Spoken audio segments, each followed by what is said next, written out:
নমস্কার শ্রোতা বন্ধুরা, আপনাদের সকলকে স্বাগত জানাই গল্পের আসরে। আজকের আমাদের নিবেদন গোয়েন্দা অজিতেশ সিরিজের পরবর্তী গল্প পাহাড় চূড়ায় গুপ্তধন, লেখক রূপম রায়ের কলমে। আশা করি আপনাদের আজকের এই গল্পটি খুব ভালো লাগবে এবং গল্পটি শোনার পরে আমাদেরকে নিচে কমেন্ট সেকশনে জানাতে ভুলবেন না কেমন লাগলো আমাদের আজকের এই নিবেদন।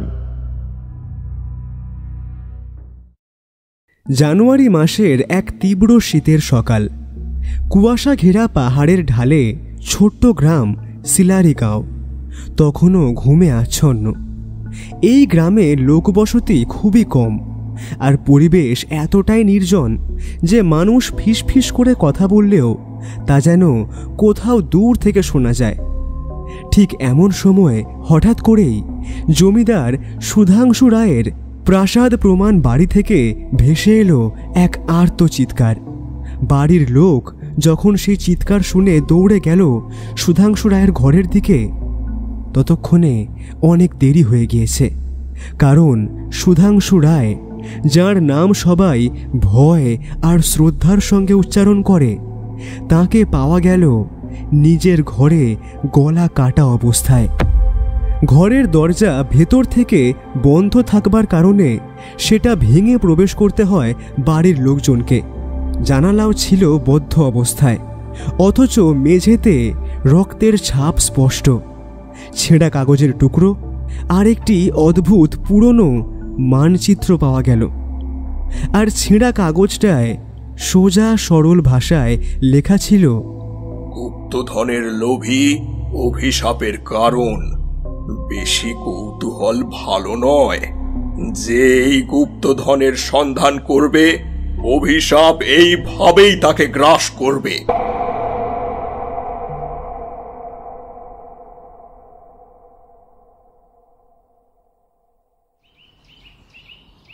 আমি আর অজিতেশ কয়েকদিন হলো ছুটি কাটাতে এসেছি এই পাহাড়ের কোলে ছোট্ট শহর কালিম্পংয়ে।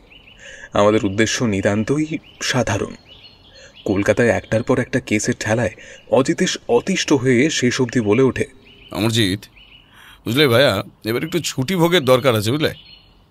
মনটা এবার কেমন যেন পাহাড় পাহাড় করছে। আর মন ভালো করার ঠিকানা তো একটাই, চলো বেরিয়ে পড়া যাক। যেমন বলা তেমনি কাজ। আমরা কালিম্পং শহরে পৌঁছই রাতের অন্ধকারে। তাই পরদিন ঘুম ভাঙার সাথে সাথেই আমরা সাক্ষী হই কালিম্পংয়ের ঘন কুয়াশা ঢাকা একটা অসাধারণ সুন্দর সকালের সাথে। হোটেলের বাইরে থেকে ভেসে আসছে নানা রকম পাখিদের মিষ্টি ডাক। তবে এর মাঝেও সূর্য মামা ওঠার সাথে সাথেই কাঞ্চনজঙ্ঘা আমাদের সামনে নিজের অপরূপ সুন্দর রূপ উজাড় করে দিল। আমি যতবার কাঞ্চনজঙ্ঘা দেখি ততবারই যেন মুগ্ধ হয়ে উপভোগ করি সৃষ্টিকর্তার সৃষ্ট এই অসাধারণ ভাস্কর্য। অজিতেশও তখন হোটেলের বারান্দায় দাঁড়িয়ে সেই সুন্দর অবিস্মরণীয় কাঞ্চনজঙ্ঘার কোলে সূর্যোদয়ের দৃশ্য উপভোগ করছিল।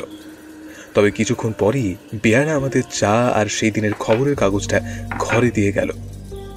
গরম চায়ে চুমুক দেবার সাথে সাথেই খবরের কাগজটা খুলে দেখলাম, তবে একটা খবর আমায় খুব আকর্ষণ করলো। অজিতেশ পাশেই ছিল। আমি তাকে পড়ে শোনালাম, ছোট পাহাড়ি গ্রাম সিলারিগাঁওয়ের জমিদার সুধাংশু রায়ের রহস্যজনক খুন, বন্ধ ঘরের ভেতর থেকে উদ্ধার রক্তাক্ত দেহ, আর সাথে পাওয়া গিয়েছে একটা অদ্ভুত মানচিত্র, যা নাকি গুপ্তধনের ইঙ্গিত। আর এই খুনের কিনারা করার জন্য প্রয়োজন এক তীক্ষ্ণ বুদ্ধি সম্পন্ন একজন গোয়েন্দার। বুঝলে অমরজিৎ, এই শিলাগিরাও কিন্তু কালিম্পং থেকে বেশি দূরে নয়, ঘন্টা 5 পথ।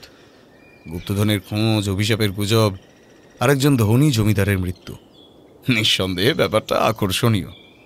ছুটিভোগের সঙ্গে সঙ্গে মস্তিষ্কের কাজটা হলে মন্দ হয় নাকি বলো? শুনেছিলাম ঢেকি নাকি স্বর্গে গিয়েও ধান ভানে, আজ তা দেখেও নিলাম। আমার আপত্তি নেই। কাগজে যখন গোয়েন্দা চায় বলে বিজ্ঞাপন দিয়েছে, তখন আর অপেক্ষা করে লাভ কি? চলো বেরিয়ে পড়াই যাক। অজিতেশ বলেই রেখেছিল সে বেরোবে, তাই আমরা দেরি করিনি। সকাল সকাল হোটেলে ব্রেকফাস্ট সেরে তৈরি হয়ে নিলাম। একটা গাড়ি ভাড়া করে আমরা বেরিয়ে পড়ি সিলারিগাঁওয়ের উদ্দেশ্যে। কি জানি কি রয়েছে কপালে। অজিতেশ আগেই বলেছিল কালিম্পং থেকে গ্রামটার দূরত্ব ঘন্টা 5 পাহাড়ি পথ। গাড়ি যত উপরে উঠছে ঠান্ডা হাওয়ার তীব্রতাও যেন শরীরে কাঁপুনি ধরিয়ে দিয়ে যাচ্ছে। রাস্তার দুপাশে পাইন গাছের সারি, আর মাঝে মাঝে চোখে পড়ছে একটা দুটো ছোট পাহাড়ি গ্রাম। অজিতেশ আগেই ফোন করে জানিয়েছিল যে আমরা আসব।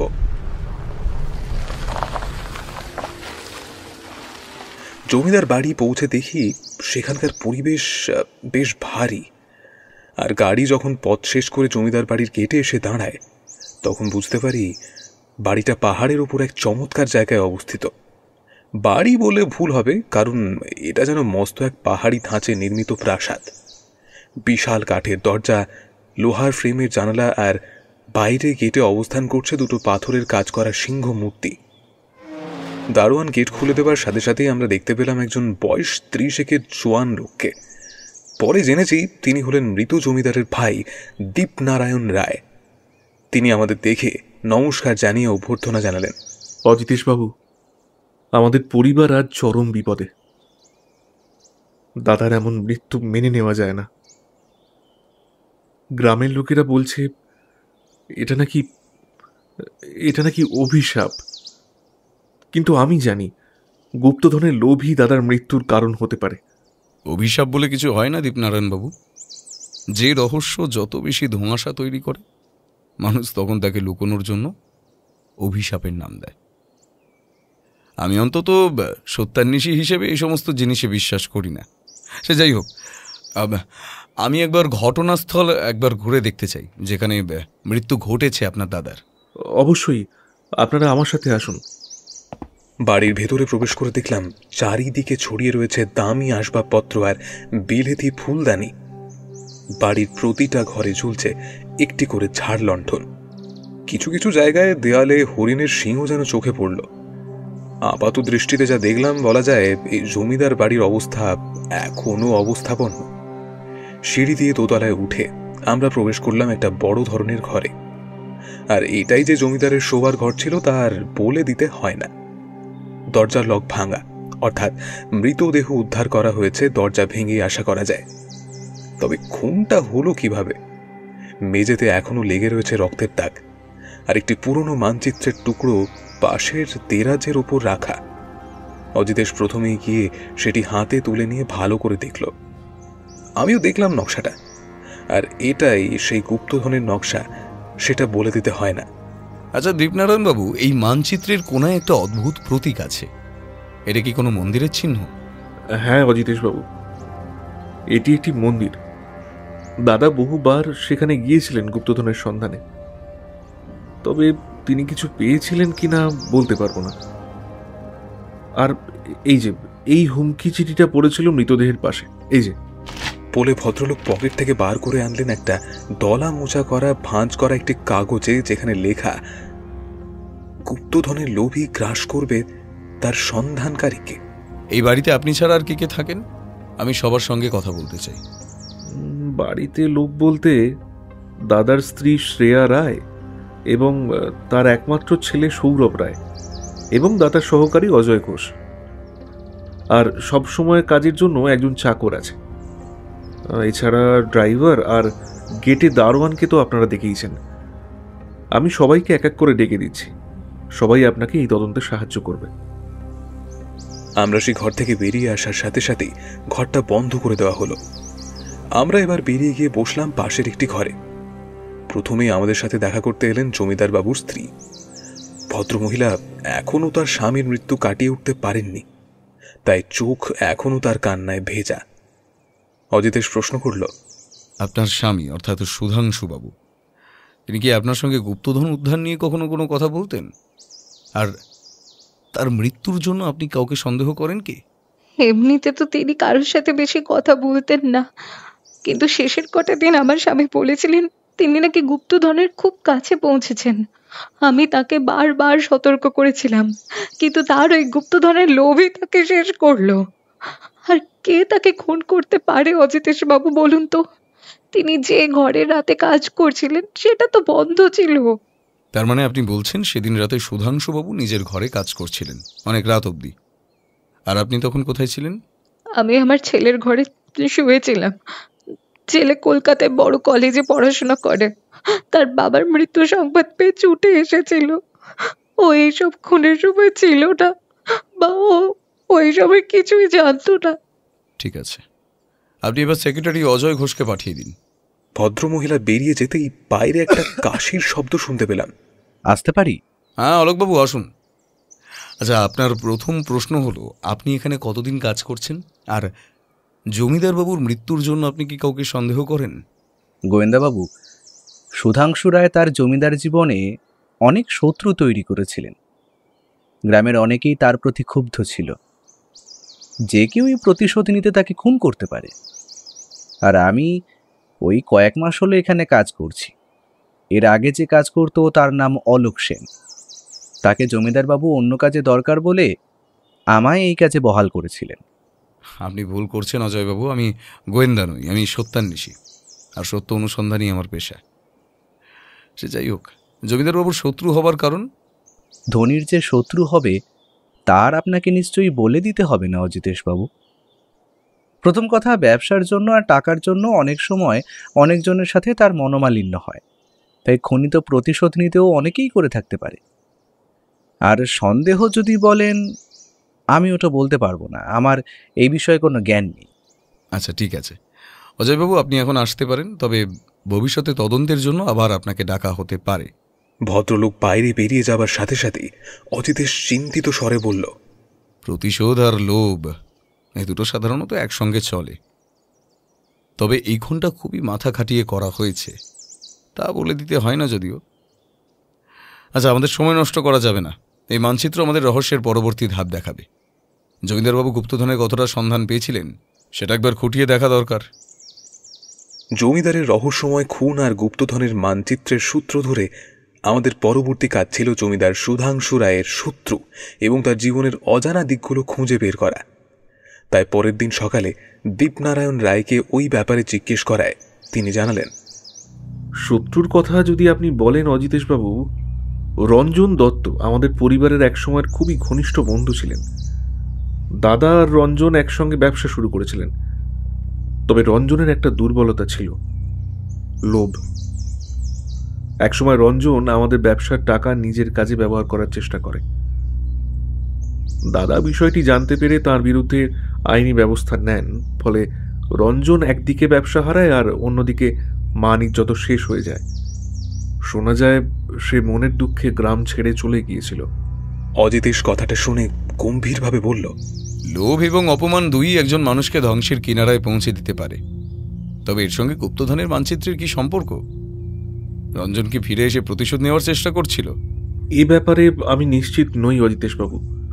তবে কয়েকদিন আগে গ্রামে একজন অচেনা লোককে ঘোরাঘুরি করতে দেখেছে গ্রামের কিছু মানুষ। তার চেহারার বর্ণনা শুনে মনে হচ্ছে সে রঞ্জন হতে পারে। অনেক ধন্যবাদ আপনাকে। আমি আরেকবার একটু আপনার দাদার ঘরটা খুঁজে দেখতে চাই। আসলে আগের দিন আপনার দাদার টেবিলে একটা ডায়েরি আমার চোখে পড়েছিল। ভদ্রলোক আশা করি ডায়েরি লিখতেন, কিন্তু কাল বাড়ির সকলকে জিজ্ঞাসাবাদ করার দরুন সেটি দেখা হয়নি। অবশ্যই। তবে অজিতেশবাবু, আমার মনে হয় ওই ডায়েরি পড়ে আপনি হতাশই হবেন। কারণ দাদা বেশি দিন ডায়েরি লিখতেন না।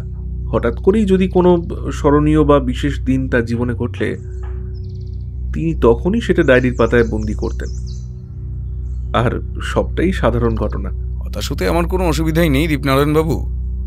এই কেসের কিনারা করতে গেলে এটা অত্যন্ত প্রয়োজনীয় তথ্য হতে পারে। আর তোমার দাদার ওই টেবিলে রাখা ডায়েরিটাই আমার দরকার। দীপনারায়ণবাবু আপত্তি জানাননি। তিনি তৎক্ষণাৎ সেটি এনে অজিতেশের হাতে তুলে দেয়। অজিতেশ বোধ করি আজ আর কোথাও বেরোবে না। জমিদারবাবুর ডায়েরি পড়ে সে তথ্য খুঁজতে বসবে আজ। আমি আর কি করি, বাড়ির ব্যালকনিতে বসে সামনের পাহাড়ের কোলে ভেসে যাওয়া মেঘের খেলা দেখছিলাম। তবে আমার মাথায় ঢুকছিল না যে বাড়ির বড় গেটে পাহারাদার আছে, বাড়িতে রাতে লোক আছে, তার উপর জমিদার ঘরের দরজা রাতে বন্ধ ছিল। খুনি কিভাবে তাকে খুন করলো? একটার পর একটা রহস্য যেন মেঘের মতো ভেসে আসছিল। আর অজিতেশ জানে এই রহস্যের সমাধান করতে হলে চাই সঠিক তথ্য, তাই সে সেটাই সংগ্রহ করতে বসেছে। সময় মতো আমাদের দুপুরের খাওয়ার জন্য ডাক পড়ল। সেই খাবার টেবিলে যা সব এলাহি আয়োজন তা দেখে আমি তো অবাক হয়ে গিয়েছি।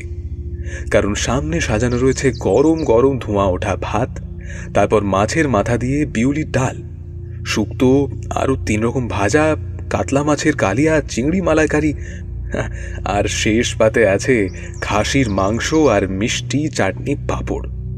খাওয়া টেবিলে যেন আমরা উঠে যেতে চাইলেও খাবার যেন ফুরোতে চায় না। খাওয়া দাওয়ার এত এলাহি আয়োজন দেখে বুঝতে পারলাম জমিদার বাড়ির অতিথি আপ্যায়ন অত্যন্ত নিপুণভাবে করা হয়। সে যাই হোক, আমাদের জন্য আলাদা একটা ঘর দেওয়া হয়েছিল। দুপুরে একটু অজিতেশ খাওয়া দাওয়া সেরে ঘরের মধ্যেই সিগারেট জ্বালিয়ে এদিক ওদিক পায়চারি করছিল। আমি বুঝতে পারলাম ও কিছু একটা জিনিস নিয়ে চিন্তা করছে। আমি আর থাকতে না পেরে জিজ্ঞেস করলাম, আচ্ছা অজিতেশ, তুমি তো সারা দুপুর বসে ডায়েরিটা পড়ছিলে, সেটা দিয়ে কি কোনো নতুন তথ্য আবিষ্কার হলো? অজিতেশ এবার সিগারেটে টান দিয়ে নিজের পকেটে হাত ঢুকিয়ে একটা কাগজ বার করে আমার হাতে দিল। আমি যতদূর দেখে বুঝলাম এটা কোনো হুমকি জাতীয় চিঠি, আর চিঠিটা পড়ে আমার শির দ্বারা দিয়ে হিম শীতল স্রোত বয়ে গেল, কারণ সেখানে লেখা ছিল, সুধাংশু, একদিন তোমার প্রতিটি কাজের জন্য আমি প্রতিশোধ নেব। তুমি আমার জীবন ধ্বংস করেছ, তবে মনে রেখো আমি তোমাকে শেষ করে ছাড়ব। চিঠিটা পড়ে আমি অজিতেশকে জিজ্ঞেস করলাম, অজিতেশ, আমি এখানে এটা বুঝতে পারছি না যে খুনির উদ্দেশ্য কি? গুপ্তধনের জন্য কি সে খুন করলো নাকি প্রতিশোধ নেওয়ার জন্য? তোমার কি মনে হয়? বুঝলে অমরজিৎ, খুনির উদ্দেশ্য খুঁজে পাওয়া এখানে অত্যন্ত গুরুত্বপূর্ণ। রঞ্জন যদি এই খুন করে থাকে তবে সে শুধু প্রতিশোধই নেয়নি, বরং সে গুপ্তধনের নকশা উদ্ধার করতেও খুনের পরিকল্পনা করতে পারে বলে আমার বিশ্বাস। তবে এখন কি করণীয়? বিকেলে একবার গ্রামের মন্দিরের দিকে যেতে হবে। যে নকশার টুকরো আমাদের হাতে এসেছে সেটাই যে মন্দিরের উল্লেখ আছে সেটা একবার ঘুরে আসা দরকার, যদি কোনো নতুন তথ্য উদ্ধার হয়। যেমন বলা তেমন কাজ। সেই দিন বিকেল 4টে নাগাদ আমরা বেরিয়ে পড়লাম সেই মন্দিরের উদ্দেশ্যে। দীপনারায়ণ বাবু আমাদের সাথে যাবেন বলেছিলেন, কিন্তু অজিতেশ জানায় আমরা খুঁজে নিতে পারবো। আসলে আমি জানি অজিতেশ তদন্তের ব্যাপারে খোঁজ করতে যাচ্ছে, তাই এতে সে আরও কাউকে নিতে চায় না।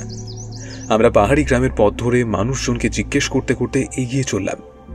গ্রামের এক জায়গায় একটা চায়ের দোকান দেখে অজিতেশ বলল, বুঝলে অমরজিৎ, এই সমস্ত গ্রামে চায়ের দোকান হলো সমস্ত রকম আড্ডা ও খবর বিনিময়ের স্থান। চলো ভাইয়া, একটু চা খেয়ে আসা যাক।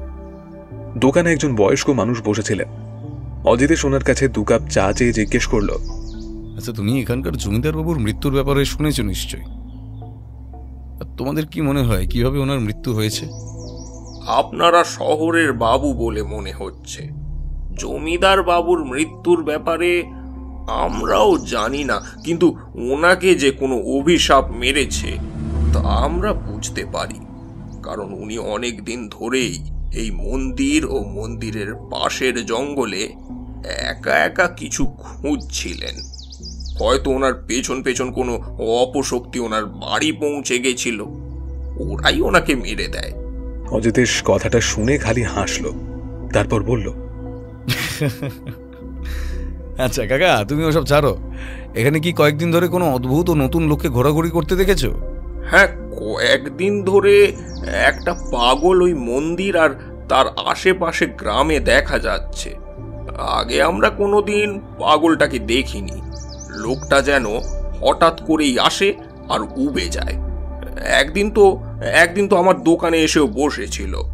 তবে অদ্ভুত হলো, লোকটা পাগলামো করলেও সে কিন্তু চা খেয়ে আমার হাতে চায়ের দাম হিসেবে 2 পয়সা ধরিয়ে দিয়েছিল।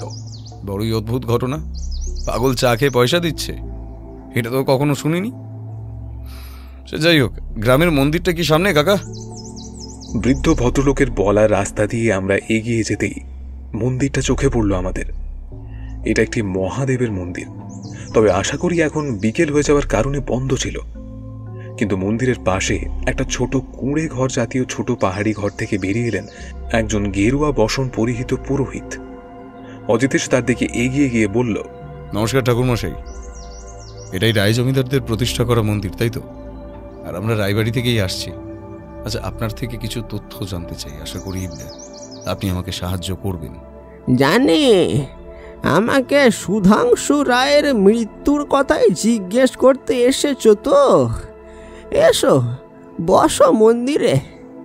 আমার নাম বিজয় ত্রিপাঠী। প্রায় 30 বছর এই মন্দিরের নিত্য সেবা আমি করি। তোমাদের যে গুপ্তধন নিয়েও জিজ্ঞাসা থাকবে, সেটাও কিন্তু বেশ বুঝতে পারছি আমি। আমরা মন্দিরে প্রবেশ করতেই পুরোহিত মশাই গর্ভগৃহের দরজা খুলে দিলেন। মহাদেবের মূর্তির সামনে প্রণাম জানিয়ে আমরা ওনার উত্তরের অপেক্ষায় বসলাম। জমিদার সুধাংশু রায় এক প্রাচীন গুপ্তধনের বিষয়ে জানার পর থেকেই কেমন অস্থির হয়ে উঠেছিলেন। তিনি আমাকেও বহুবার বলেছিলেন সেটা নাকি তাঁর পরিবারের সম্পত্তি। আমি তাকে বহুবার বারণ করেছিলাম যে ওই সব বিপদকে যেন না ডেকে নিয়ে আসে, কিন্তু তিনি আমার কথা শোনেননি, আর সেই অভিশাপই গ্রাস করেছে তাকে। তার মানে আপনি বলতে চাইছেন গুপ্তধন সত্যি আছে? হ্যাঁ, আরে গুপ্তধন তো আছে। আমি কোনোদিন চাইনি যে জমিদার বংশের কারো জীবনে বিপদ নেমে আসুক, তাই ব্যাপারটা গোপন রাখি। আর গুপ্তধন কোথায় আছে তার হদিশ কিন্তু কেউ জানে না। আমরা যখন গ্রামের মন্দির দিয়ে বেরোলাম তখন প্রায় সন্ধে হয়ে এসেছে। পাহাড়ি গ্রামের সন্ধ্যা নামে ঝপ করে, আর তার সাথে নামে ঠান্ডা। আমরা যে পথ দিয়ে এসেছিলাম সেই পথ দিয়ে এগিয়ে যেতে শুরু করলাম। এখানে সন্ধ্যার পর থেকেই রাস্তায় যেন জনমানুষ কমে আসে। আমরা একটু আগে এগোনোর সাথে সাথেই হঠাৎ করে একটা গাছের নিচে একটা অদ্ভুত দর্শন লোকের দেখা পেলাম। লোকটার মুখ ভর্তি পাকা দাড়ি, শরীরে ছিন্ন ভিন্ন পোশাক, চোখ দুটো অদ্ভুত রকমের লাল, আর তার কাঁধে ছিল একটা বস্তা। লোকটা আমাদের দেখেই হঠাৎ করে একটা আদলা ইট তুলে ছুঁড়ে মারলো আমাদের দিকে। অতর্কিতে এমন আক্রমণ আমরা কল্পনাও করতে পারিনি। ইটটা পাশের একটা গাছের গুড়িতে লাগলো। অজিতেশ ছুটে পাগলটার দিকে তেড়ে গেল, কিন্তু পাগলটা যেন নিজের আনমনে চিৎকার করতে করতে পালাতে পালাতে বলতে লাগলো, গুপ্তধন, গুপ্তধন, যে আসবে সেই মরবে, অভিশাপ কাউকে ছাড়বে না। তুই আয়, আমি আসি, সবাই মরব। গুপ্তধন, খালি গুপ্তধন। অজিতেশ খানিকটা পেছনে ছিল, তাই সেই সুযোগে লোকটা বোধ করি তীব্র গতিতে ছুটে পালিয়েছে। আমি হঠাৎ ওর হাতে একটা ছোট ভাঁজ করা ছেঁড়া কাগজ দেখে অবাক হয়ে জিজ্ঞেস করি, অজিতেশ, তোমার হাতে ওটা কি? এটা একটা ছিঁড়া নকশা, আর যতদূর মনে হচ্ছে আমাদের জমিদার সুধাংশু রায় যে নকশাটা পেয়েছিলেন এটা তারই ছিঁড়া অংশ। তবে এখন প্রশ্ন হলো এই পাগলটা কে, আর এর কাছে ওই ছিঁড়া নকশার অর্ধেক অংশটা এলো কি করে? মনের মধ্যে অসংখ্য প্রশ্ন নিয়ে আমরা ফিরে এলাম জমিদার বাড়িতে। আমি জানি অজিতেশ এখন নিজেকে ডুবিয়ে দেবে ভাবনার জগতে। ও প্রতিটা রহস্য এখন নিজের মনের মধ্যে সাজিয়ে নিতে চাইছে, তাই আর ওকে বিরক্ত করলাম না।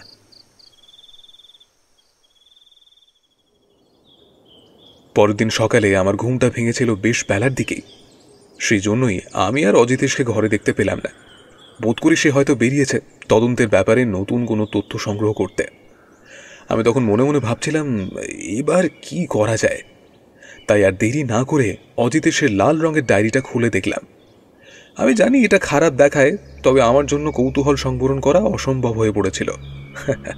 ডায়েরিটা খুলে কিছু প্রশ্ন দেখতে পেলাম আমি, যা অত্যন্ত রহস্যজনক। 1. খুন, কিন্তু কেন? গুপ্তধনের লোভ না প্রতিশোধ? 2. খুনি কি বাইরের লোক না বাড়ির ভেতরের? 3. গুপ্তধনের নকশার ব্যাপারটা আর কে কে জানে? 4. পাগল কি সত্যি পাগল, না সবটাই নাটক? 5. বদ্ধ ঘরে খুন অসম্ভব, তবে খুনটা হলো কিভাবে? 6. রঞ্জন এখন কোথায়? সে একা না তার সাথে আর কেউ আছে? 7. গুপ্তধনের নকশা একটা পাগলের কাছে থাকবে কেন? পাগলটাই কি রঞ্জন দত্ত? সব কটা প্রশ্ন পড়ে আমি যা বুঝলাম, এসবের উত্তর খোঁজা আমার কর্ম নয়। এই সব প্রশ্নের উত্তর একজনই দিতে পারে, সে হলো সত্যান্বেষী অজিতেশ বক্সী। অজিতেশ যখন ফিরল তখন প্রায় বেলা 11টার কাছাকাছি। সে খালি ফ্রেশ হয়ে ঘরে এসে একটা সিগারেটের টান দিয়ে বলল, অলোক সেন নিখোঁজ হয়েছে অমরজিৎ, তাই জন্য খবরটা শুনে তড়িঘড়ি ছুটে এলাম। আমি বুঝতে পারলাম না অজিতেশ কার কথা বলছে। অলোক সেন নামটা তো আমার চেনা নয়। তাই অজিতেশকে জিজ্ঞেস করলাম, সেটা আবার কে? আর হঠাৎ করেই সে নিখোঁজ হতে যাবে কেন অজিতেশ? লোকটা কি আমাদের তদন্তের ব্যাপারে যুক্ত? সকাল সকাল দীপনারায়ণবাবু আমাকে খবরটা দেন যে অলোক সেন প্রায় কয়েকদিন ধরে নিখোঁজ। আর এই অলোক সেনই কিছুদিন আগে অবধি জমিদারবাবুর কাছে হিসেব নিকেশের কাজ করতেন।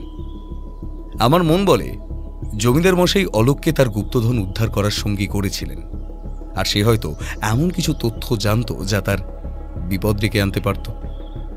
তাই হয়তো লোকটা গা ঢাকা দিয়েছে।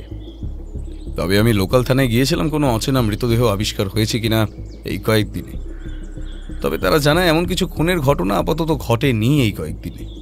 তবে তো অজিতেশ, খুনি কি অলোক সেন লোকটার থেকে গুপ্তধনের হদিশ পেয়ে গিয়েছে এতক্ষণে, তাই তো? আর জমিদার বাবুর খুন করার পর সেই খুনি কি অলোক সেনকে খুন করতে যায়? এটা তো একটা নতুন রহস্য ধরা দিল আমাদের কাছে।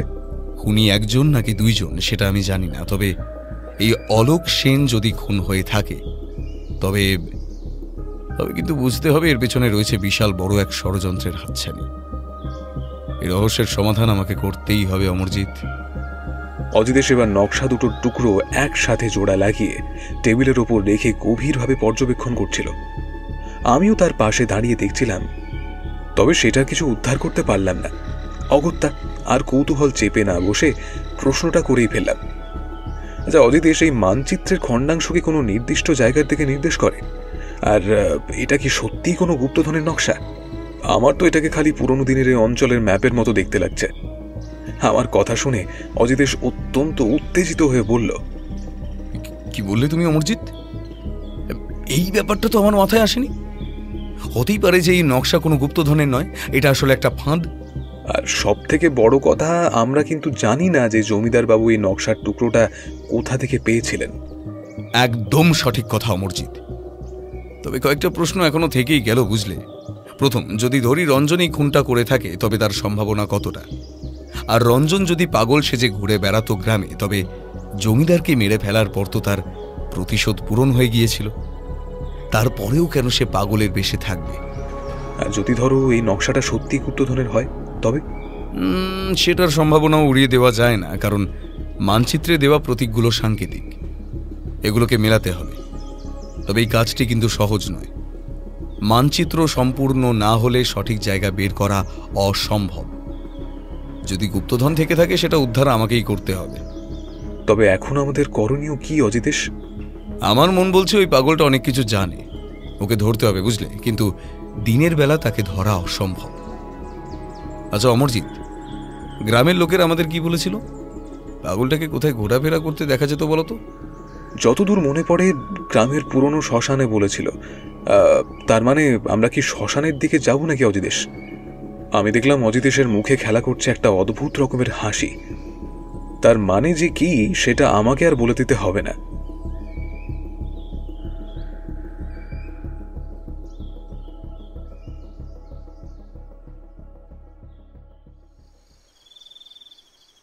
সেই দিন অজিতেশ সারাটা দিন কিছু না কিছু ভাবতে ভাবতেই কাটিয়েছে। তবে রাতের খাওয়া দাওয়া হতেই সে আমায় বলল, অমরজিৎ প্রস্তুত হও, আমাদের এখন বেরোতে হবে। আমার মন বলে ওই পাগলটাই আমাদের অনেক প্রশ্নের উত্তর দিতে পারবে। আমাদের ওকে ধরতেই হবে। যেমন বলা তেমনি কাজ। অজিতেশ আমায় আগে থেকে শিখিয়ে দিয়েছিল রাতের বেলা বেরোবার সময় কি রকম পোশাক পরতে হয়। তাই সেই মতো তৈরি হয়ে আমরা বেরিয়ে পড়লাম। পাহাড়ি এলাকায় রাতের অন্ধকার ক্রমে গভীর হতে থাকে। বাতাসে অদ্ভুত শীতলতা এবং গাছগুলির শাখাগুলোর মধ্যে হালকা শোঁ আওয়াজ ভেসে আসছিল। পথ শুকনো পাতার আস্তরণে ঢেকে থাকার কারণে আমরা এগোনোর সময় সেটা পায়ে পড়ার সাথে সাথেই খসখস শব্দ কানে বড়ই অদ্ভুত ঠেকছিল। আমরা যতই এগোচ্ছি রাতের মায়া যেন আরো আরো বেশি গভীর হচ্ছে। কিন্তু হঠাৎ করে এমন সময়ে আমাদের কেন জানি মনে হলো আমাদের দুইজনের চলার শব্দ ছাড়াও আর একটা জুতোর শব্দ আমাদের পিছু পিছু চলছে। অজিতেশ সেই শব্দ লক্ষ্য করে চারিদিকে টর্চ ফেলে দেখল, কিন্তু সেখানে নিকষ অন্ধকার ছাড়া কিছুই চোখে পড়ল না। আমরা এবার ধীরে ধীরে প্রবেশ করলাম গ্রামের পুরনো শ্মশানের ভেতর। এটা যে পরিত্যক্ত এবং পুরনো শ্মশান হওয়ার দরুন লোকজন আর এখানে আসে না সেটা বলে দিতে হয় না। শ্মশানের চারিপাশে ছড়িয়ে আছে ভাঙা কাঠ বা জ্বলে যাওয়া ছাইয়ের অবশেষ। আমার মনে কি যেন একটা অদ্ভুত ভয় মেশানো অনুভূতি খেলা করছিল। অজিতেশেরও কি এমন অবস্থা? এমন অভিজ্ঞতা আমার জীবনে কোনোদিন হয়নি, কিন্তু ঠিক এমন সময় আমাদের আচমকা চমকে দিয়ে দূরের একটা ঝোপ হালকা নড়ে উঠল। এ শ্মশানে হিংস্র জানোয়ারের ভয় নেই আশা করি, কিন্তু শিয়াল বা কুকুর থাকলে থাকতেও পারে। আমার বুকটা তখন প্রচণ্ড পরিমাণে ভয়ে ধুকপুক করে ওঠে। আমি বুঝতে পারছি যে আমার হৃৎপিণ্ডটা এখন হাঁপুড়ের মতো ওঠানামা করছে প্রচণ্ড ভয়ে। অজিতেশ কিন্তু এমন সময় শান্ত। সে আমার কাঁধে একটা আঘাত করে বলল, শোন, তুমি কিছু শুনতে পাচ্ছ? আমি নিজের মাথাটা উপর নিচ করে নিঃশব্দে বুঝিয়ে দিলাম, হ্যাঁ। এটা মানুষের আওয়াজ মনে হচ্ছে না, কিন্তু কিছু সন্দেহজনক ব্যাপার ঘটছে। চলো এই আওয়াজ অনুসরণ করে এগোনো যাক। এটা রহস্য আমায় ভেদ করতেই হবে। আমি আর অজিতেশ সেই শব্দ লক্ষ্য করে শ্মশানের ভেতরে একটু একটু করে পা ফেলতে ফেলতে এগিয়ে যেতে থাকি, কিন্তু মন খালি বলছে যদি কোনো বিপদ অপেক্ষা করে থাকে আমাদের জন্য। আমরা আর একটু এগোতেই হঠাৎ চোখে পড়ল এই নির্জন ফাঁকা স্থানে রাতের বেলা একটা পাগল লোক বসে আছে, আর সে মুখ দিয়ে কিছু একটা কাপড় জাতীয় কিছু টেনে ছিঁড়তে চাইছে। আর তারই পাগলামোর জেরেই মুখ দিয়ে অদ্ভুত শব্দ আমাদের কানে আসছিল। আমরা এতক্ষণ লুকিয়ে থেকে গাছের আড়াল থেকে লোকটাকে দেখছিলাম, তবে পাগলটা বোধ করি আমাদের উপস্থিতি উপলব্ধি করে শান্ত হয়ে এদিক ওদিক চেয়ে দেখতে লাগলো। অজিতেশ ফিস ফিস করে আমায় বলল, অমরজিৎ, একে যে দেখছো এ কিন্তু সত্যিকারের পাগল, কারণ কাল যাকে রাতের বেলা আমি ধাওয়া করেছিলাম এটা সেই লোক নয়। তার মানে তুমি বলতে চাইছো এই লোকটার সাথে তদন্তের কোনো যোগাযোগই নেই, তাই তো? আর কালকের আমাদেরকে আক্রমণ করা লোকটা পাগল সেজেছিল? ঠিক তাই, তবে একটা জিনিস আমার মনকে বারবার নাড়া দিচ্ছে। ওটা কি অমরজিৎ? একটা জিনিস দেখে অজিতেশ উত্তেজিত হয়ে বলল কথাটা, কিন্তু হঠাৎ করেই যে জিনিসটার দিকে আমাদের চোখ গেল সেটা দেখে আমরা তো অবাক, কারণ পাগলটা অজিতেশের কথা শুনে তীব্র গতিতে সরে পড়ল। আর যে জায়গায় সে বসেছিল সেই জায়গাটার মাটিটা একটু সরে গেল। আমরা ভালো করে দেখার জন্য জায়গাটা এগিয়ে গেলাম, আর আবিষ্কার করলাম এ তো একটা পুরনো ধ্বংসপ্রাপ্ত কাঠামো, আর সেটা সেখানে একটা সুড়ঙ্গকে আড়াল করার চেষ্টা করছে। সেখানে মাটি একটু সরাতেই নিচে একটি সুড়ঙ্গের প্রবেশ পথ চোখে পড়ল আমাদের। অজিতেশ নীরবে সুড়ঙ্গের দিকে তাকিয়ে বলল, এটা তো অনেক দিনের পুরনো বলে মনে হয়। বহু বছর আগে কেউ এই পথ ব্যবহার করত, আর এখন এটি তেমনি বন্ধ হয়ে গেছে। তবে এই স্থানটি আমাদের কিছু বলতে চাইছে, কারণ দেখো অমরজিৎ, মাটির জায়গাটা একটু পরিষ্কার। তার মানে কয়েকদিন আগে এখানে মানুষের পা পড়েছে। চলো ভেতরে গিয়ে দেখা যাক। ভেতরে কি আছে কিন্তু আমরা জানি না, কোনো বিপদও আমাদের জন্য অপেক্ষা করে থাকতে পারে। আমরা যদি এখন এটার রহস্য না ভেদ করি তবে হয়তো বহু কিছু আমাদের দিয়ে আড়াল হয়ে থাকবে। চলো, সাবধানে চলো। আমি আর কথা বললাম না, ধীরে ধীরে সুড়ঙ্গে প্রবেশ করলাম অজিতেশের পেছন পেছন। সুড়ঙ্গটার ভেতরের পরিবেশ ছিল অন্ধকার এবং অদ্ভুত রকমের স্যাঁতস্যাঁতে ঠান্ডা। বাতাসে যেন একটা আষ্টে মাটির গন্ধ লেগেছিল। আমরা বুঝতে পারলাম এটা বেশ ভালো মতোই গভীর। অজিতেশের টর্চ আমাদের সামনের পথ দেখাচ্ছে, আর একটু এগিয়ে আমরা একটি গোপন কক্ষের কাছে পৌঁছালাম। কক্ষটি পুরোটাই মাটির দ্বারা নির্মিত, আর অদ্ভুতভাবে সেটা ছিল অত্যন্ত নিস্তব্ধ। এমন সময় হঠাৎ আমার চোখে একটা জিনিস পড়তেই আমি চিৎকার করে বলে উঠলাম, অজিতেশ, সামনে দেখো, কোণে একটি পুরনো কাঠের বাক্স পড়ে। দ্রুত এগিয়ে গিয়ে বাক্সটির চারপাশে নজর দিতেই বাক্সটির গায়ে মোমের টুকরো এবং ছাইয়ের চিহ্ন চোখে পড়ল আমাদের। অজিতেশ সন্দেহ ভরা কণ্ঠে বলল, এটা তো স্পষ্ট এখানে কিছু ধর্মীয় বা আধ্যাত্মিক কর্মকাণ্ড হয়েছে। মোমের টুকরো এবং ছাইয়ের চিহ্ন এই কথাই বলছে, কিন্তু কেন এখানে, আর কেন এই বাক্স? আমি ধীরে ধীরে বাক্সের দিকে এগিয়ে এসে বললাম, অজিতেশ, এই বাক্সটার ভেতরেই গুপ্তধন নেই তো? অজিতেশ এক মুহূর্ত চুপ হয়ে যায়। তার চোখে স্পষ্ট সন্দেহের চিহ্ন ফুটে উঠেছে। সে নিশ্চিত হয়ে বলল, হ্যাঁ, আমার মন বলছে এটি হলো গুপ্তধনের বাক্স, আর এটিকে আগেও খোলা হয়েছে। তার মানে জমিদার মশাই এটাকে আগেই খুঁজে পেয়েছিলেন এবং তিনি জানতেন এখানে কেউ আসবে না। আর এই ধরনের গুপ্তধন লুকিয়ে রাখার জন্য তিনি গোপন স্থানটি ব্যবহার করেছিলেন। এবার যে কাজটা অজিতেশ করল সেটার জন্য আমি একদম প্রস্তুত ছিলাম না। সেই দ্রুত গতিতে বাক্সের ওপরের ঢাকনটা সরাতেই সেইখান থেকে উঁকি মারল হাজার হাজার সোনার মুদ্রা জাতীয় জিনিস। কিছু দামি পাথরও ছিল সেইখানে, আর আমাদের টর্চের আলো পড়ায় সেইগুলো তীব্রভাবে চকচক করছিল। আমরা একদম সঠিক জায়গায় এসেছি অমরজিৎ। এটাই হলো সেই গুপ্তধন, আর এটা উদ্ধার করা হয়েছিল আগেই যা করেছিলেন জমিদার সুধাংশু রায়। তারপর সেটা এখানে লুকিয়ে রেখেছেন, কিন্তু তার লুকোনোর কারণটা আমায় খুঁজে বার করতে হবে। অজিতেশ, আমাদের উচিত এই কক্ষের চারপাশের জায়গাটা আরো ভালো করে খুঁজে দেখা। যদি এখান থেকে আরো কিছু তথ্য সংগ্রহ করা যায়। আমার কথা শেষ হবার আগেই অজিতেশ ভালো করে চারপাশটা ঘুরে আরো পর্যবেক্ষণ করে জানালো, এখানে আর কিছু নেই অমরজিৎ, গুপ্তধন উদ্ধার হয়ে গেছে। এখন এই খবরটা পুলিশকে দিয়ে দিতে হবে, ওরাই গুপ্তধন উদ্ধার করে নেবে। তবে এখনো আসল রহস্য বাকি আছে। কি রহস্য অজিতেশ? খুন রহস্য। তবে আমার মাথায় এতক্ষণে পরিষ্কার, আর সেই খুন করেছে তাও আমি বুঝতে পেরে গেছি। এবার খালি সময়ের অপেক্ষা আসল অপরাধীকে গ্রেফতার করতে। সেই দিনের মতো আমরা ফিরে আসি রায়বাড়িতে। তবে সেই রাতে আমরা যে অভিজ্ঞতার সম্মুখীন হয়েছি তা ভাষায় প্রকাশ করা যায় না। অজিতেশ বলছে ও সব রহস্যের জট খোলা হয়ে গিয়েছে, কিন্তু আমি এখনো যেই তিমিরে সেই তিমিরেই। আর সব রহস্যের সমাধান করবে একজনই, তার নাম অজিতেশ বক্সী। রাতের বেলা খালি অজিতেশ একবার থানায় ফোন করল, তবে সে যে অতক্ষণ ধরে কি আলোচনা করলো তা আমি জানি না।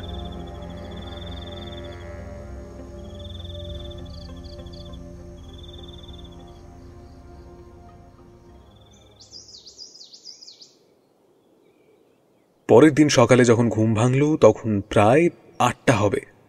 আমি উঠেই দেখি অজিতেশ তৈরি হচ্ছে, মনে হচ্ছে যেন কোথাও বেরোবে। আমি ঘুম জড়ানো চোখে জিজ্ঞেস করলাম, এই অজিতেশ, তুমি এখন কোথায় বেরোচ্ছ, তা আবার এত সকাল সকাল? অজিতেশ নিজের রিভলভারটা পকেটে ঢোকাতে ঢোকাতে বলল, খালি আমি না অমরজিৎ, তৈরি হয়ে নাও, রহস্য উদ্ঘাটনের সময় উপস্থিত। স্থানীয় পুলিশকে বলা হয়ে গেছে, ওরা জিপ নিয়ে আসছে, আমাদের পিক আপ করে নেবে। আর আমাদের সঙ্গে আজ অভিযানে যাচ্ছেন স্বয়ং দীপনারায়ণ বাবু। গুপ্তধন উদ্ধার তো হয়ে গিয়েছে, শুধু এখন ধোঁয়াশা রয়ে গিয়েছে খুনের রহস্যের। খুনি কি আমাদের জন্য অপেক্ষা করবে নাকি? পাগলটা আমাদের দেখে সেই দিন পালাবার সময় একটা নকশা ফেলে দিয়ে গিয়েছিল, মনে আছে? আসলে সেই নকশা কোনো গুপ্তধনের হলেও গুপ্তধন আগেই সরানো হয়ে গিয়েছিল, কারণ সেটি ছিলেন জমিদার সুধাংশু রায়। আর সেই স্থানেই হয়তো এখনও একজন অপেক্ষা করছে গুপ্তধন উদ্ধারের। সে আসলে জানেই না যে গুপ্তধন আর সেখানে নেই, তবে তাকে ধরার সুযোগ আমরা ছাড়তে পারবো না। আমরা তৈরি হয়ে নিতেই নিচে জিপের শব্দ শুনতে পেলাম। একটা গাড়িতে আমি, অজিতেশ, পুলিশ ইন্সপেক্টর ও দীপনারায়ণ বাবু, আর অপর গাড়ি দুটিতে অস্ত্রধারী পুলিশ বাহিনী। অজিতেশের দিকে তাকিয়ে দেখলাম সে অত্যন্ত নিশ্চিন্ত। একটা হিন্দি গানের সুরও যেন ভাসতে শুনলাম। দীপনারায়ণ বাবু আমাদের পথ দেখিয়ে নিয়ে আসছিল এতক্ষণ জঙ্গলের ভেতর দিয়ে। জঙ্গলটা যে একটু একটু করে ঘন হয়ে উঠছে তা আমাদের কাছে স্পষ্ট। নিচে পাকা রাস্তা ছেড়ে আমরা পাহাড়ি মাটির রাস্তা ধরেছি প্রায় মিনিট খানেক। গাড়ি থামল এক গভীর বনের মধ্যে। চারিদিকে পাখির কলতানের শব্দ ছাড়া অন্য কিচ্ছু শোনা যায় না। এই পাহাড়ি ঘন জঙ্গলের ভেতর দিয়ে গুহার পথে হাঁটতে শুরু করি আমরা। দীপনারায়ণ বাবুর এইসব জঙ্গল চেনা, তাই তিনি আমাদের আগে আগে পথ দেখিয়ে এগোচ্ছিল, কিন্তু তার মুখে ভয়ের ছাপ স্পষ্ট। এবার আমরা পাহাড়ি রাস্তার এমন একটি জায়গায় পৌঁছালাম যেখানে অবস্থান করছে একটা গুহার মুখ, যেখানে মানচিত্রে নির্দেশিত প্রতীকগুলোর সঙ্গে মিলে যাচ্ছিল। অজিতেশের কাছে বোধ করি এই গুহারই নকশা ছিল। তবে কে আছে এই গুহায়? অজিতেশ নিজের গুরুগম্ভীর স্বরে বলল, এটাই সেই জায়গা, কিন্তু রঞ্জন দত্ত তার দলবলের লোকেরা লুকিয়ে থাকতে পারে, আমাদের অত্যন্ত সাবধানে এগোতে হবে। অজিতেশের কথা শেষ হওয়ার আগেই আমাদের চমকে দিয়ে পেছন থেকে গম্ভীর কণ্ঠ শোনা গেল। আমরা পেছন ফিরে দেখতেই দেখলাম একজন বন্দুকধারী লোক তীব্র দৃষ্টিতে তাকিয়ে আছে আমাদেরই দিকে, আর তার পেছনে প্রায় 6 লোক। বোধ করি লোকটা সাগরেদ হবে, যাদের মধ্যে একজনের হাতে একটা রিভলভার ধরা, যা এখন তাক করা আমাদেরই দিকে। অজিতেশ নিজের রিভলভার বার করে তাক করলো তাদের দিকে। গুন্ডাগুলো তখনও দাঁত বার করে কেমন যেন বৃষ্টি রকম হাসছে। তবে আমাদের দল ভারী, কারণ পুলিশ বাহিনী বন্দুক উঁচিয়েই আছে। তবে আমি জানি অজিতেশ চায় না যে এখানে কোনো খুনোখুনি হোক, তাই সে তীব্র চিৎকার করে বলল, তোমরা তোমাদের পিস্তলগুলো নিচে রেখে দাও। আমি কথা দিলাম কোনো ক্ষতি তোমাদের হতে দেব না। আমি সবটা জানি, আর আমার কথা শুনলে তোমরা গুপ্তধন কোথায় আছে সেটাও জানতে পারবে। অপর প্রান্ত দিয়ে বাজ খাই গলায় ভেসে এলো চিৎকার, অশেষ প্রশংসা অজিতেশ বক্সী মহাশয়, আপনি আমার জন্য পুরো গুপ্তধনটাই খুঁজে বার করলেন। আমি জানতাম গুপ্তধন আছে, আর সেটা আছে জমিদার সুধাংশু রায়ের কাছে। তবে শালা মরার আগে গুপ্তধনটা লুকিয়ে রেখে গেল। আমি হাজার খুঁজেও সেটা পাইনি।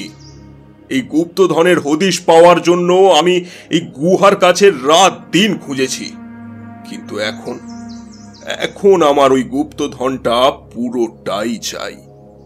রঞ্জন দত্তের চোখে ছিল প্রতিশোধ এবং লোভের অগ্নি। অজিতেশ আবার চিৎকার করে বলল, রঞ্জন দত্ত, আপনি কি এই গুপ্তধনের জন্য সুধাংশু রায়কে হত্যা করেছেন? রঞ্জন দত্ত হেসে বলল,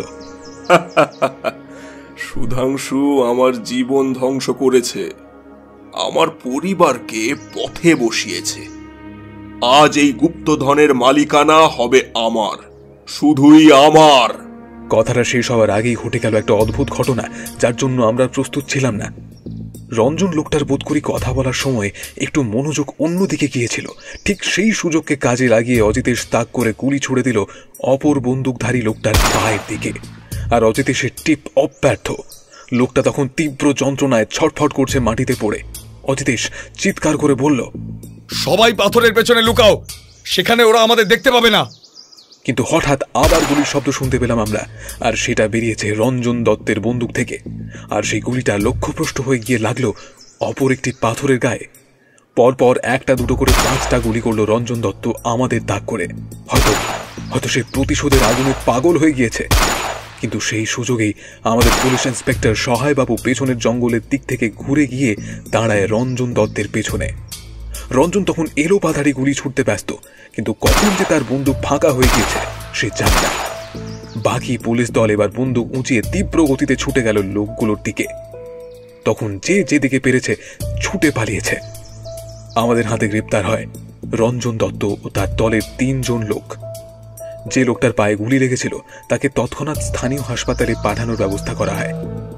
রঞ্জন দত্ত এখন মাটিতে হাঁটু গেড়ে মাথার উপর 2 হাত তুলে সারেন্ডার করার ভঙ্গিতে বসে আছে। অজিতেশ ওনার দিকে এগিয়ে গিয়ে গভীর স্বরে বলল, রঞ্জন দত্ত, প্রতিশোধ আর লোভ কখনো মানুষকে শান্তি দিতে পারে না। তোমার জীবনের এই পরিণতি তোমার নিজের হাতেই লেখা হয়েছে। আমি এবার আর না থাকতে পেরে জিজ্ঞেস করেই বসলাম, তার মানে কি খুনটা করেছিলেন এই রঞ্জন দত্তই? আর গুপ্তধনের লোভ এবং প্রতিশোধের জন্যই তিনি কি খুনটা করেন? তোমাদের কাছে এখন সব রহস্যের জট খোলার জন্য এসেছে অজিতেশ। পুলিশও তাহলে সঠিক অপরাধীকে ধরতে পারবে। প্রথমেই আসি রঞ্জন দত্তের কথায়। সে কিন্তু এই কেসের গুরুত্বপূর্ণ অংশ, তবে সে একমাত্র খেলোয়াড় নয়। অলোক সেনের হঠাৎ করে নিখোঁজ হয়ে যাওয়া এবং একটা পাগল আমাকে মানচিত্রের ছেঁড়া টুকরো দিয়ে যাওয়া, সবটাই এর সঙ্গে জড়িত। অজিতেশ আর হেয়ালি নয়, সবটা খুলে বলো দয়া করে। অজিতেশ এবার তার স্বভাব সঙ্গত ভঙ্গিতে একটা সিগারেট ধরিয়ে একটা সুখ টান দিল। তারপর বলা শুরু করলো, তোমাদের যদি প্রথম থেকেই সবকিছু বলতে হয় তবে বলতে হবে রঞ্জন দত্ত ছিল একসময় জমিদার সুধাংশু রায়ের অত্যন্ত ঘনিষ্ঠ বন্ধু, এবং তারা একসঙ্গে ব্যবসার কাজে যুক্ত ছিলেন। কিন্তু কিছু কারণে তাদের মধ্যে মনোমালিন্য হওয়ায় জমিদারবাবু তার অংশের টাকা ব্যবসা দিয়ে তুলে নেয়। তাই তাদের ব্যবসা বন্ধ হয়ে যায়। জমিদারবাবু বড়লোক মানুষ, তার কোনো ক্ষতি না হলেও ক্ষতি কিন্তু হয়েছিল রঞ্জিত দত্তের, আর তার সেই ক্ষতির সঙ্গে সঙ্গেই ভেসে যায় তার সংসার। তারপর থেকেই তার ভিতরে জ্বলতে থাকে প্রতিশোধের আগুন।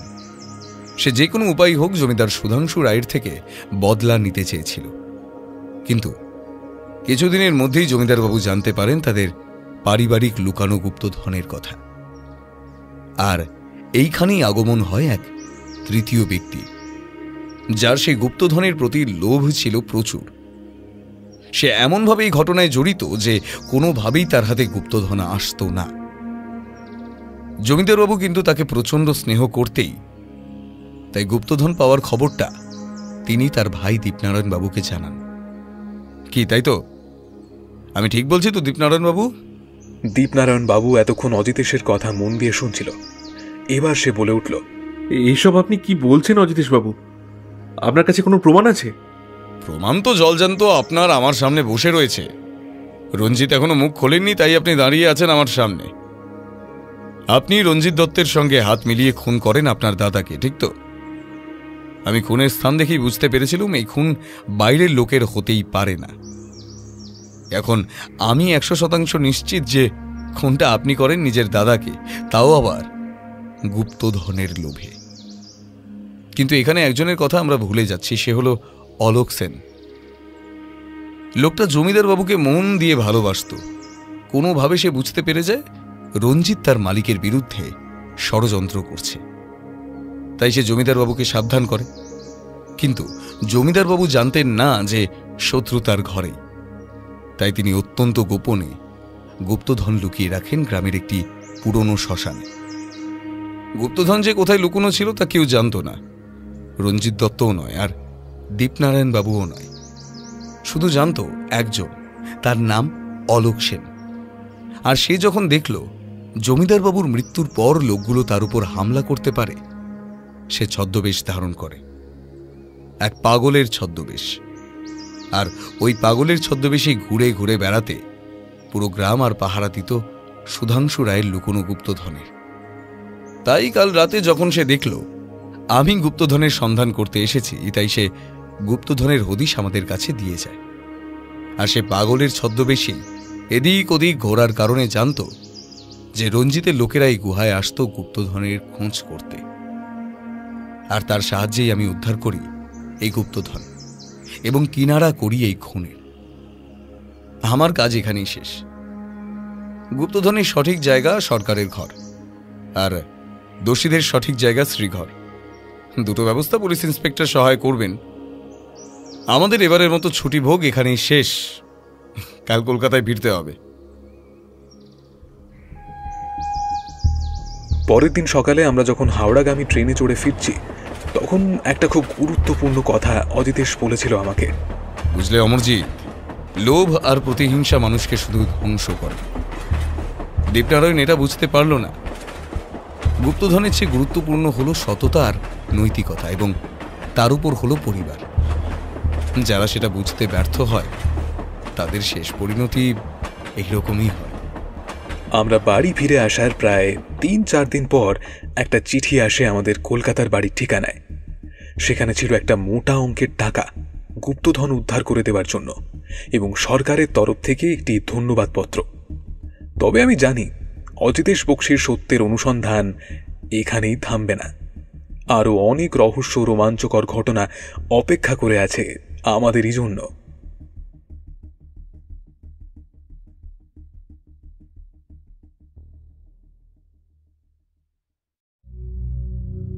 এতক্ষণ আপনারা শুনছিলেন লেখক রূপম রায়ের অজিতেশ সিরিজের আজকের গল্প পাহাড় চূড়ায় গুপ্তধন।